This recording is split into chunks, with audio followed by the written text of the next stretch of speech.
Hello friends, आप सभी का स्वागत है स्टडी कवर क्लासेस में। तो आज की इस वीडियो में हम लोग जीसीईआरटी क्लास 7 मैथ का प्रश्नावली 10.1 का क्वेश्चन नंबर 5, 6, 7 और 8 को कंप्लीट करने वाले हैं। ठीक, तो बने रहिए एंड तक। और अगर यदि चैनल पर नए हैं तो चैनल को सब्सक्राइब कर लीजिए। ठीक, और अगर यदि आप लोगों ने इसके पिछले वाले वीडियो को नहीं देखे हैं तो आपका उसका जो लिंक है इस डिस्क्रिप्शन में, आपका वीडियो के डिस्क्रिप्शन में मोर के ऊपर जैसे क्लिक कीजिएगा वहाँ पे डिस्क्रिप्शन खुलेगा तो उसके अंदर इसका प्लेलिस्ट का लिंक है। ठीक, तो वहाँ से जाके आप सारे वीडियोज को भी वॉच कर सकते हो। तो चलिए हम लोग क्वेश्चन नंबर 5 से स्टार्ट करते हैं।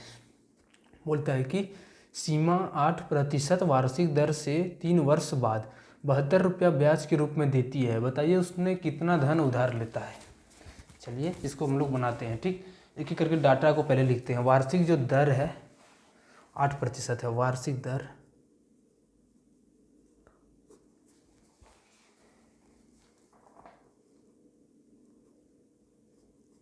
कितना है तो 8% है। ठीक, उसके बाद समय कितना है 3 वर्ष। समय इज इक्वल टू 3 वर्ष। और ब्याज के रूप में कितना दिया था टोटल 72। ठीक, हम लोग यहाँ पे फॉर्मूला अप्लाई करेंगे कि साधारण ब्याज तो हो जाता था कि मूलधन गुना समय गुना दर और बट्टा में 100। ठीक, साधारण ब्याज हमारा 72 रुपया है तो इसके जगह पर हम लिख देंगे मूलधन पता नहीं तो यहाँ पे हम ऐसे लिख देंगे। ठीक, गुना समय 3 और दर जो है वो 8 है। ठीक, और बट्टा में 100। अब देखिए कैंसिल करेंगे तो 8 से 9 बार में कैंसिल हो जाएगा, 8 9 72। 3 से ये 3 बार में कैंसिल हो जाएगा। अब ये मूलधन बच गया बट्टा में 100 और ये 3 बच गया तो ये दोनों आपस में गुना हो जाएगा तो मूलधन जो हो जाएगा 300 रुपया आंसर हो जाएगा। ठीक, यानी उसके पास पहले 300 रुपया था, यानी उन्होंने जो है उधार लिया था वो कितना लिया था तो वो 300 टका में लिया था। ठीक, इस तरह से इसका आंसर 300 रुपया हो जाएगा। चलिए हम लोग नेक्स्ट क्वेश्चन 6 नंबर पर आते हैं।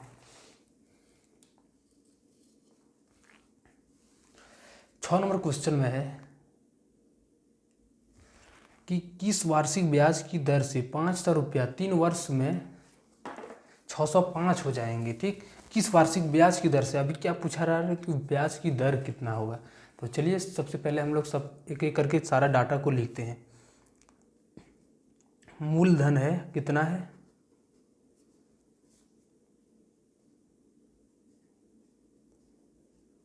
500 टका है। ठीक, उसके बाद समय 3 वर्ष है और उसके बाद जो है सो साधारण ब्याज 3 वर्ष है। ठीक, बोलता है 605 रुपया हो जाएगा तो कितना 605 तो ब्याज इसको कितना देना पड़ेगा। ठीक, तो ब्याज बराबर हो जाएगा, यानी मिश्र धन हो गया, मिश्र धन में से मूलधन माइनस करेंगे, यानी उधार लेने के बाद जो हम लोग देते हैं टोटल मिला के उसको मिश्र धन बोला जाता है। मूलधन जितना हम उधार लेते हैं उसको बोला जाता है। ठीक, तो मिश्र धन जब दिया टोटल तो 605 दिया लेकिन लिया था 500 रुपया। ठीक, तो यहाँ से ब्याज जो आ जाएगा वो कितना आ जाएगा तो 605 माइनस 500 यानी 105 रुपया आ गया। ठीक, अब हम लोग यहाँ पे साधारण ब्याज का सिंपली फॉर्मूला यहाँ पे अप्लाई करेंगे। साधारण ब्याज क्या हो जाता है P गुना T गुना R और बट्टा 100। अब साधारण ब्याज है हमारा 105, इसकी जगह पर यहाँ पे लिख देते हैं P हमारा मूलधन होता है। मूलधन कितना है तो यहाँ पे है 500 गुना T समय कितना है 3 साल गुना R हमें पता नहीं बट्टा में 100 दे देंगे। ठीक, अब ए दो जीरो कैंसिल हो जाएगा। अब 105 हो गया और 5 तिया 15 गुना में R। अब जैसे ही कैंसिल करेंगे तो इस 7 बार में, यानी R का जो मान आ गया वो कितना आ गया 7%, यानी जो रेट हो जाएगा वो 7% वार्षिक दर हो जाएगा। चलिए नेक्स्ट हम लोग क्वेश्चन नंबर इसका 7 नंबर बनाते हैं। क्वेश्चन नंबर 7 में बोलता है कि कितने वर्षों में 250 रुपया 8% वार्षिक साधारण ब्याज की दर से 330 रुपया हो जाएंगे। ठीक, कितने वर्षों में, अब साल पूछा जा रहा है कि 250 जो रुपया है 8% वार्षिक दर से साधारण ब्याज की दर से 330 रुपया हो जाएंगे तो कितना। सबसे पहले हम लोग मूलधन को लिखेंगे तो मूलधन जो पहले हम लोग उधार लिए थे उसी को बोला जाता है। ठीक, तो ये 250 रुपया हो जाएगा और दर जो हो जाएगा वार्षिक दर वो 8% में दिया हुआ है। ठीक, अब हमको ब्याज निकालना है, ठीक, ब्याज निकालना है। तो फिर से हम लोग क्या करेंगे, मिश्र धन में से मूलधन, यानी जब ये वापस जब उस आदमी को लौटाया पैसा तो वो 330 टका लौटाया, ठीक, लेकिन लिया था 250 टका।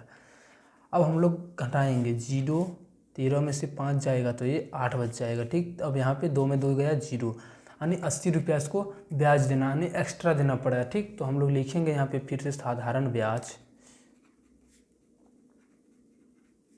फॉर्मूला मूलधन गुना समय गुना दर और बट्टा में 100, ठीक। अब साधारण ब्याज यानी ब्याज 80 रुपया है, मूलधन हमारा 250 टका है गुना समय को पूछा जा रहा है तो यहाँ पे t गुना दर 8% और बट्टा में 100 है, ठीक। अब 1 0 से 1 0 कैंसिल हो जाएगा। अब इसको हम इधर ले आएंगे तो 80 और 10 गुना होगा तो 800 बन जाएगा और 25 गुना t गुना 8 बन जाएगा, ठीक। अब 8 से इसको कैंसिल करेंगे तो 100 बार में कैंसिल हो जाएगा, 25 से फिर इसको 4 बार में कैंसिल, जो समय आ जाएगा यानी टी जो आ जाएगा वो कितना 4 वर्ष आ जाएगा, ठीक। तो ये 4 वर्ष हमारा सही आंसर हो जाएगा। चलिए हम लोग क्वेश्चन नंबर अगला 7 का लेकर 8 नंबर बनाते हैं।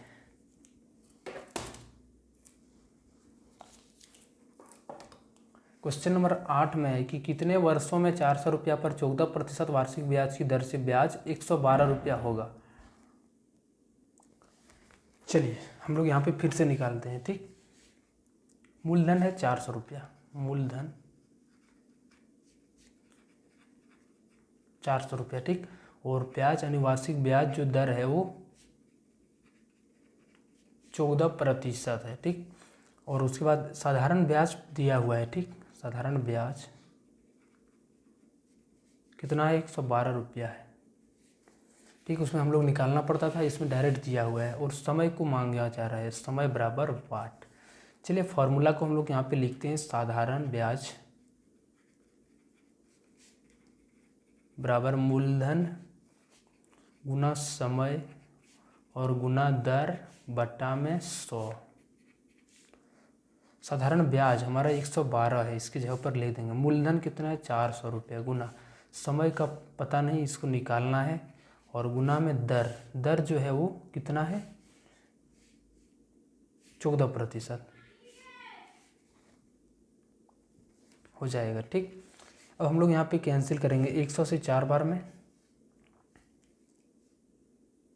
और इस 14 से जब कैंसिल करेंगे तो 8 बार में, ठीक। 4 से करेंगे 2, यानी समय जो आ जाएगा वो 2 वर्ष के बराबर हो जाएगा, ठीक। समय इज इक्वल टू टाइम 2 वर्ष। चलिए मिलते हैं नेक्स्ट वीडियो में। अगर यदि चैनल को अभी तक सब्सक्राइब नहीं किए हैं तो चैनल को सब्सक्राइब कर लीजिए, दोस्तों को भी शेयर कीजिए। जय हिंद, वंदे मातरम।